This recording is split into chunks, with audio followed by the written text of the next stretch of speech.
that good for volume? Good? All right. Good morning. Good morning. Welcome. And the welcome is very warm, not only for the weather outside, but for the love and affection that everybody in this congregation extends to each other. I am, for those who don't know me, I'm Carol Meyer. Uh-oh. Competition. Yeah. All right. How's that, Ray? Close enough? Fantastic. For those who don't know me, I'm Carla Meyer. I'm a licensed lay worship leader, which means that I've been preaching for pulpit supply. It's up to actually 10 years now that I do this from time to time. Almost always in my home church, because that's my gift back to the congregation who has supported me through all those years. So I'd like to call us all to worship now, using the words that I printed in the bulletin and shown on the screen if all goes well. There we go. Ready? You want us to stand? Sure. Choir mistresses are very good at making sure we do the right things. Shh. Quiet now. Do you hear Jesus calling? Yes, amid all the other voices, we can hear Christ. It is faint. There is so much noise. Shh. Listen carefully.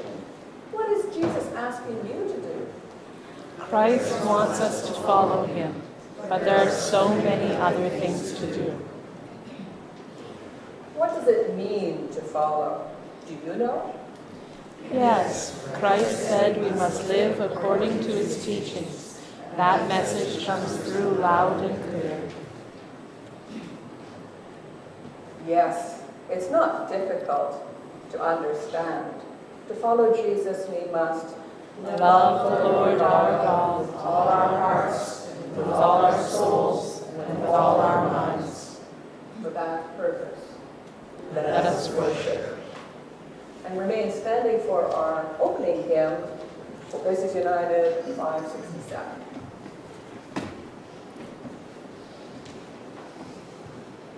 Thank you.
join me in our prayer of approach.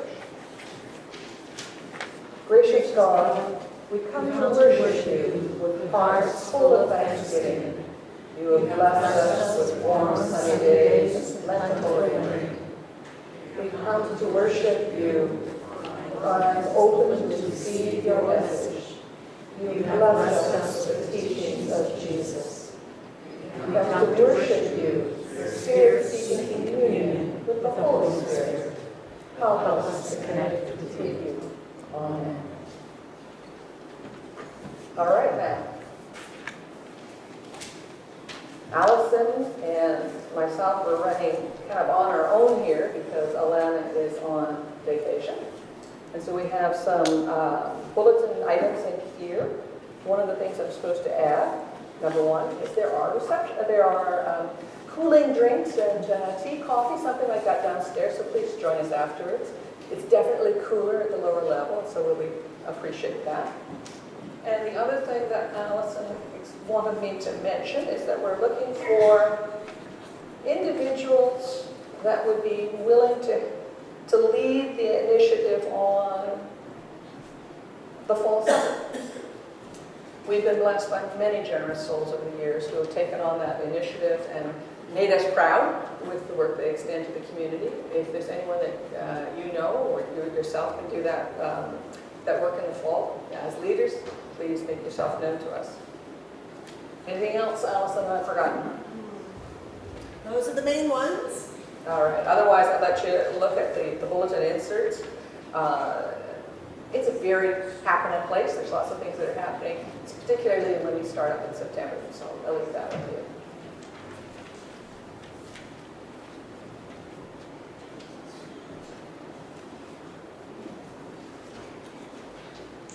All right. We actually have some children today. I think that's fantastic. Because I have something that relates to the theme that I need you to help me with, if that's okay. What goes up here? I some stuff.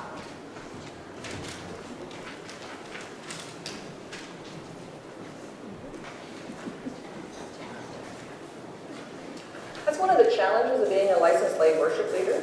You go into congregations that may have one child, 15 children, a whole horde of very excitable people, different ages. So it's a challenge. It's a lot of fun too. You gonna sit with me? Fantastic. Thank you. What's your name? Rachel. Rachel. Oh, that's a very famous name. Thank you. And oh, it's Rachel's birthday. So we'll have. Happy birthday to you. Happy birthday to you. Happy birthday, dear Rachel. Happy birthday to you. What's your name? Christopher. Christopher. Well, thank you. Moira. Moira? Moira. All right. I'm so glad you're here because I have a problem I need you to help me with. Oh, well, you know what? They're actually taping us, so you can tell her where to find the YouTube video, and then she can find it later. All right, good for you. My problem is my phone battery is dying, and I need to go someplace after church, and without my phone, I don't have a GPS. So what else can we use to find our way if we don't have a phone with a GPS, or even a GPS in our car? I can ask other people. We can ask other people for directions. That's a really good idea. That doesn't always work. Sometimes you can't find someone who knows where you're supposed to go. And some other people might say, I need a GPS, I don't have one. You have this idea? A compass. A compass. Guess what? Because I saw you might have. Oh, sneaky, sneaky. I have a compass here. I have a couple of compasses. Maybe one else. I have the exact same word. Okay, you can have that one. How do compasses work? Do you know? Yes. You go this way and then you go that way. All right. So we'll have a lesson, 101, compass use. Here you go. How does it work?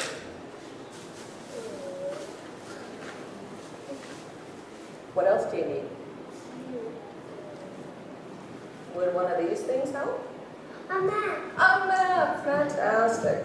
Well, when I did this the last time, it got really complicated. And oops, this is a map of Great Britain and Ireland. I don't think this is going to help too much here. Okay, we'll put that one away. That's not the right map. Not the right map. What else? Let's see what I have outside of my bag. Okay, Best idea is a compass. a compass. All right. Maybe we'll just work on that. Yeah, best idea is actually. This is the map that I remember. This is a map that I used to go visit a volcano in China. Neat stuff. So you know what? I'll bet it's in my other bag. The map Did you that go inside the volcano? No, I got close to it though because it was hissing steam that stank. Really I'll cool. go in. No, it's a little too hot. It's even hotter than it is here. Okay, let's focus on the compass. How does that work? Okay? So first thing you have to do, you see that little bar in the middle? Yeah. It's like a teeter-totter. So if you can, yeah, so if we set it down so that it's flat, where does the red point? Can you show everybody else? Like, is it over there? Is it over there? Where does it go? There. There. It's north. No, this one's the north one over here. Oh. That's. There you go. So what's special about a compass is it's that point on the needle that always points north. All right. So if you could find wherever you are on your map, and there is a... The black one always points north. you had it? Well, you work on that.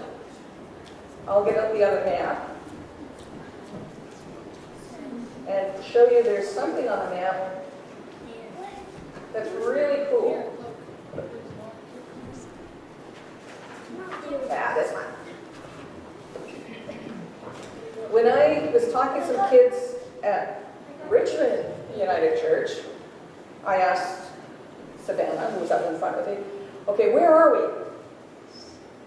Church was her answer. Okay, what if I want to go up to Stittsville? Which way do I go? Well, I don't know. You just follow the road. This is a really educational process for me. It's how the kids will have an understanding of where they are and where they're going to go. They don't need maps to figure out what's important. All right, guys. Let's find the north on this map. Where is that? It's up here, because most maps are like that. So if we're in, Can you read all of that? yeah, isn't that amazing? But it takes me a long time, and I don't want to take too much time. So here we are in Stittsville. And say I want to go up to Carp. Which way do I have to go? You have to go that way. That way. Well, that's not going to work unless we align them, we make the map line up with your compass. Which way do we go?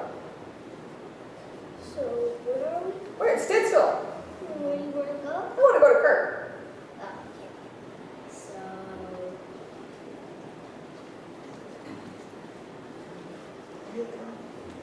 All right. So we've got to figure out which way is north. And we just align the compass and the north on the map. And there we go. Where's the still there? Well, we do it this way. There we go. All right. Okay. It tells us that we have to go out the door and go that way. Isn't that terrific? Yeah. Yeah. I think we'll make it there. I'm gonna go there. They've got a really good ice cream store there. Did you know? Yeah. All right. I'm gonna go there right now. Well, we have to have church first. Okay. Another thing to know about when you're taking directions, if you're like me and I don't know left from right, that's called dyslexia. It's a weird name, but that's what it's called. I don't know left from right. I had someone say, that's easy to remember left from right, Carla. Pull up your hands. You can do that too. Okay. And the fingers that look like an L, that's the left one. I said, really? I still don't know left from right. But you guys have your compass. You take that with you. And we'll see where we can, see if that helps you over the summer when you do camping and things like that. So before we go, I'd like us to say a prayer. I've got it written down here so we make sure it works. You ready? Yeah. Dear God, Dear God, thank you for this beautiful day, thank you for this beautiful day. for our friends at church, For our friends at church and our family at home. and our family at home. Thank you for maps Thank you for maps that tell us where we are that tell us where we are and what direction to turn and what direction to turn, so we get where we want to go. so we get where we want to go. Thank you for Jesus, Thank you for Jesus, who taught us how to find our way, who taught us how to find our way, even when there are no maps. even when there are no maps. We just do what he would do, Just do what He would do, and everything will be all right. and everything will be all right. That's awesome. That's awesome. Thanks. Amen. Amen. Thank you very much for joining me up front. And those compasses are for you. But I think I'm going to hold on to these maps because you never know. I might want to go back to. No, you can have that one. I already have one. All right. The exact same. The exact same one. You go to the same store. That. I can have this. You can have that one. That's a prize for helping me out here.